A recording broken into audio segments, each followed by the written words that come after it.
এটা দার্জিলিংয়ের জোর বাংলো মোড়। এখান থেকে আমরা কালিম্পং যাওয়ার রাস্তা অর্থাৎ 3 মাইল বস্তির রাস্তা ধরলাম। কোথায় যাচ্ছি একটু পরে জানতে পারবেন।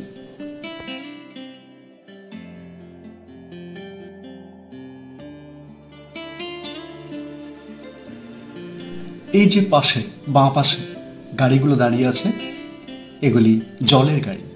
এই অঞ্চলে প্রচুর ঝোড়া আছে অর্থাৎ ঝর্ণা আছে, যেখান থেকে দার্জিলিং শহরের হোটেলের জলের চাহিদা পূর্ণ হয়।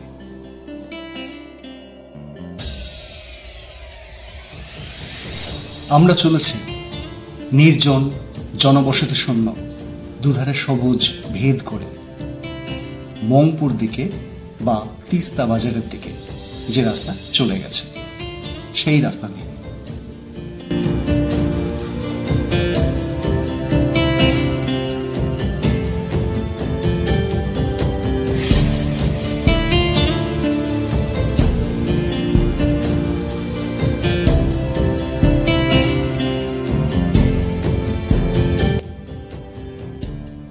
দেখতেই পাচ্ছেন রাস্তাটি সরু এবং ঝকঝকে এবং আঁকা বাঁকা। এই রাস্তা চলার আনন্দই আলাদা। একবার অবশ্যই আসতে হবে এখানে, এই রাস্তা দিয়ে।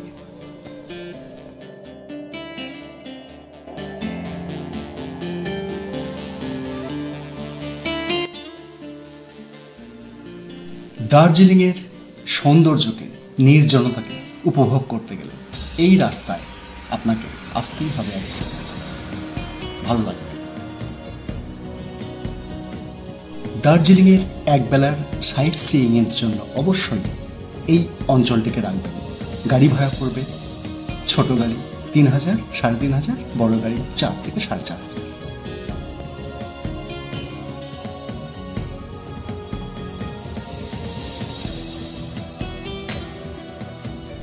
এভাবে ঘন্টাখানেক চলার পর আমরা দাঁড়ালাম একটা দুর্দান্ত বিশাল ঝর্ণার কাছে।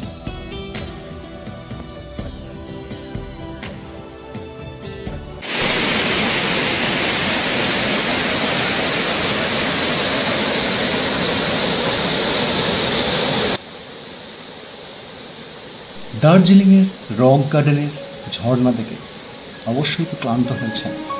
এবার আসল ঝর্ণা দেখুন।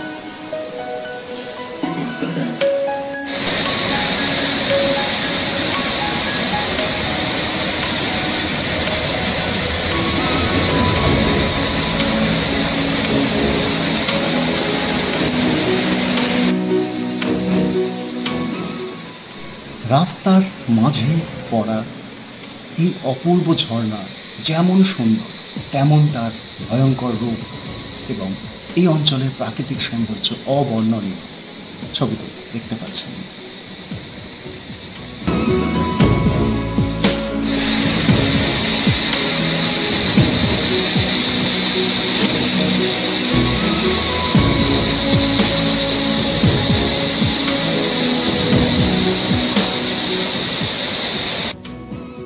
এই অপরূপ ঝর্ণার সঙ্গে অনেকক্ষণ সঙ্গ দিয়ে অনেকক্ষণ সময় কাটিয়ে আবার সোজা রাস্তা ধরে চলা এবং দাঁড়ালাম একটা মন্দিরের সামনে।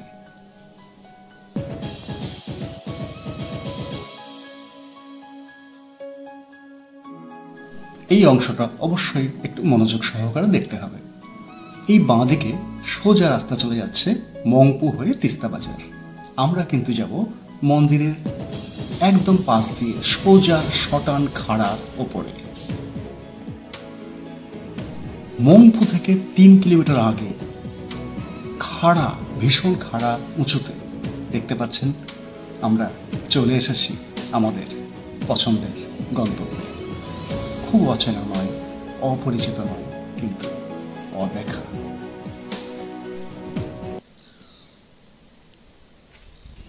এই যে শ্যাওলাধারা সবুজাবহ ভগ্নস্তূপ দেখতে পাচ্ছেন, এটির নাম সুরেল বাংলো। অপূর্ব প্রাকৃতিক সজ্জার মধ্যে এই বাংলার অবস্থান। এবার এইখানে আমাদের আসার উদ্দেশ্যটা খুলে বলি।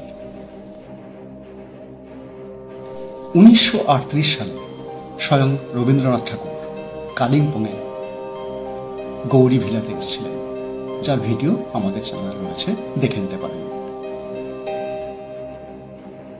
এবং ডক্টর মনমোহন সেন বিজ্ঞানী, যিনি দার্জিলিংয়ের মংপুর সিংকোনা প্ল্যান্টে বিজ্ঞানী ছিলেন এবং যার স্ত্রী হলেন রবীন্দ্র স্নেহধন্যা লেখিকা মৈত্রী দেবী।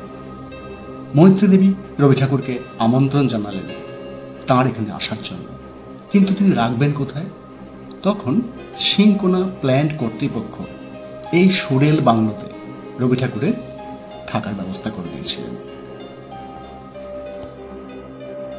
স্বয়ং রবি ঠাকুর মৈত্রী দেবীর আমন্ত্রণে 1938 সালে 21শে মে বিকেলবেলা এই বাংলোয় এসে উপস্থিত হন এবং 15টা দিন ছিলেন তিনি এখানে। রবি ঠাকুরের এখানে এসেই বাড়িটি অত্যন্ত পছন্দ হয়ে গেল। তিনি মৈত্রী দেবীকে বললেন, এ তো রাজবাড়ি গো। এই বাড়িটার গা ঘেঁষে পাইন গাছের মতো দেখতে যে দুটি বিশাল গাছ রয়েছে তার নাম মাংকি পাজল। একমাত্র এই গাছ এই অঞ্চলেই পাওয়া যায়। এই গাছ দুটির দিকে রবি ঠাকুর এক দৃষ্টে চেয়ে থাকতেন এবং মাংকি পাজলের ঠিক নিচেই ছিল একটি ক্যামেলিয়া গাছ, সাদা ফুলে ভরেছিল। রবি ঠাকুর লিখে ফেললেন সেই বিখ্যাত ক্যামেলিয়া কবিতা এই বাড়িতে বসে, এবং বাংলা ভাষা পরিচয় বইটির কাজও এখানেই বসে তিনি করেন।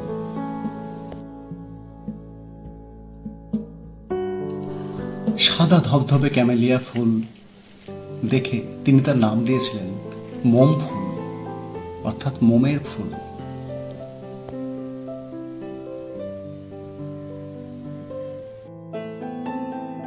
ব্রিটিশরা নিজেদের অফিসারদের থাকার জন্য এমন সুন্দর সুন্দর জায়গায় বাংলো নির্মাণ করেন। এটি ছিল প্রথম বাংলো, সিরিয়াল নাম্বার 1, এবং এই সিরিয়াল থেকেই এসছে সুরেল বাংলো কথাটা। আনুমানিক 1870 সালে এই বাংলোটি নির্মিত হয়। এখান থেকে একদিকে কাঞ্চনজঙ্ঘা এবং অন্যদিকে কালিম্পং সহ তিস্তা ভ্যালির বিস্তৃত অংশ দেখা যায়, এবং রবি ঠাকুর তা আনন্দ সহকারে দেখতেন।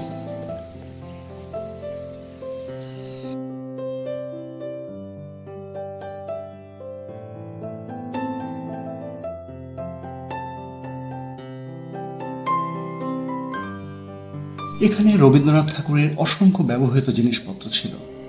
তিনি এখানে অসংখ্য ছবি এঁকেছেন, কিন্তু 1980 দশকের মাঝামাঝি পাহাড়ে রক্তক্ষয়ী আন্দোলনের সময় এই বাংলোটিকে পুড়িয়ে দেওয়া হয়।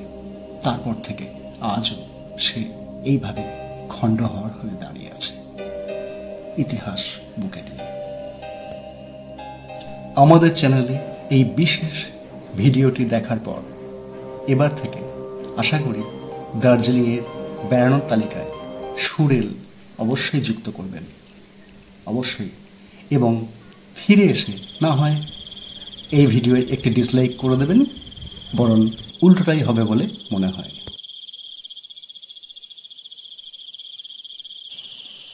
দার্জিলিং পাহাড়ের রবি ঠাকুর সম্পর্কিত এই বিশেষ প্রতিবেদনটি কেমন লাগলো মন্তব্য করে জানাবেন। নমস্কার।